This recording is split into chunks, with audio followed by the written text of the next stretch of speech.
तो चलिए आज चलते हैं भारत के दिल में बसे एक शानदार किले की सैर पर, ग्वालियर का किला। भाई ये एक ऐसी जगह है जहां कहानियां ही कहानियां हैं और राज तो उससे भी ज्यादा। कहते हैं कि ये किला कभी जीता ही नहीं जा सका, पर क्या ये बात सच है? तो चलिए आज इसी बात की तह तक पहुंचते हैं और इस जबरदस्त किले के पीछे की सच्चाई और इसके रहस्यों से पर्दा उठाते हैं। सबसे पहले तो ये समझते हैं कि आखिर ये किला इतना मशहूर क्यों है। देखिए, इसे इंडिया के सबसे मजबूत किलों में से एक माना जाता है और इसकी बनावट देखकर ये बात एकदम साफ हो जाती है। अब जरा इसके नंबर्स देखिए, होश उड़ जाएंगे। बना कब? 5वीं-6वीं सदी के आसपास। किससे? सैंडस्टोन और चूने से। ऊंचाई देखिए, आसपास की जमीन से पूरे 100 मीटर ऊपर। और दीवारें, अरे बाप रे, 3 किलोमीटर से भी ज्यादा लंबी। सोचकर देखिए इसे बनाने में कितनी मेहनत और क्या कमाल की प्लानिंग लगी होगी।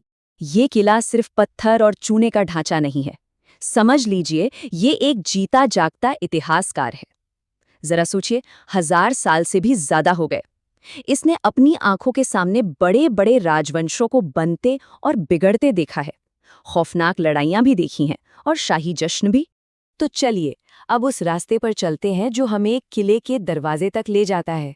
और यकीन मानिए, ये चढ़ाई खुद में एक मंजिल से कम नहीं है, क्योंकि रास्ते में ही इसके पहले कलात्मक खजाने दिखने शुरू हो जाते हैं। तो देखिए, ऊपर तक जाने के लिए 2 मेन रास्ते हैं।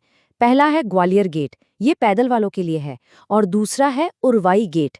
यहाँ से गाड़ियां जा सकती हैं, पर रास्ता काफी खड़ा और घुमावदार है। चलिए हम भी अपनी इस यात्रा के लिए उरवाई गेट वाला रास्ता ही पकड़ते हैं।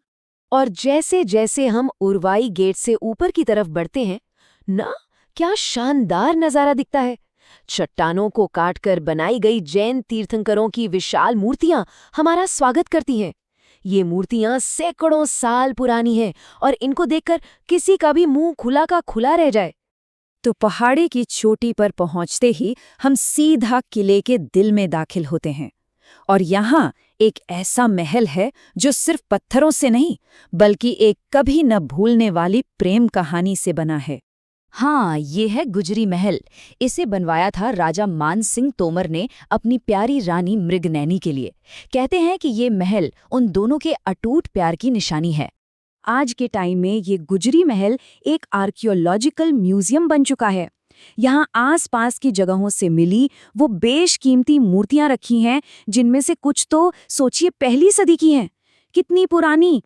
लेकिन प्रेम कहानियों और शाही ठाट-बाट से हटकर इस किले की दीवारों में एक ऐसा राज भी छिपा है, जिसने साइंस और मैथ्स की दुनिया को हमेशा हमेशा के लिए बदल कर रख दिया।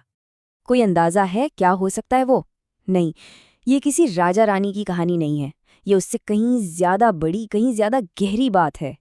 ये है वो राज, एक मामूली सा गोला, शून्य।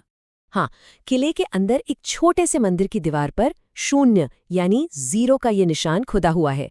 ये निशान करीब 1500 साल पुराना है और इसे दुनिया में लिखे हुए 0 का दूसरा सबसे पुराना सबूत माना जाता है। कमाल है ना? ये मैथ्स और साइंस के लिए कितनी बड़ी खोज है। और सोचिए, सदियों तक ये राज यहीं ग्वालियर में छिपा रहा। तो चलिए अब एक नजर डालते हैं इस किले की लंबी और शानदार विरासत पर। देखिए, इसका सफर शुरू हुआ 5वीं सदी में, फिर 15वीं सदी आई जब तोमर राजाओं ने गुजरी महल जैसी शानदार इमारतें बनवाईं। और आज ये एक प्रोटेक्टेड मॉन्यूमेंट है, एक म्यूजियम है जो अपने शानदार इतिहास को संभाले खड़ा है। मतलब ये किला सिर्फ घूमने फिरने की जगह से कहीं ज्यादा है। ये इस बात का सबूत है कि वक्त के साथ चीजें कैसे बदलती हैं। एक टाइम था जब ये पावर का सेंटर था और आज ये नॉलेज और हिस्ट्री को बचाने का एक जरूरी सेंटर बन गया है। तो ग्वालियर किले की ये यात्रा एक सवाल जरूर छोड़ जाती है कि हमारे आसपास जो ये पत्थर की पुरानी दीवारें हैं, इनमें न जाने और कितनी ही अनकही कहानियां दफन होंगी, जो बस इस इंतजार में हैं कि कोई आए और उन्हें दुनिया के सामने लाए।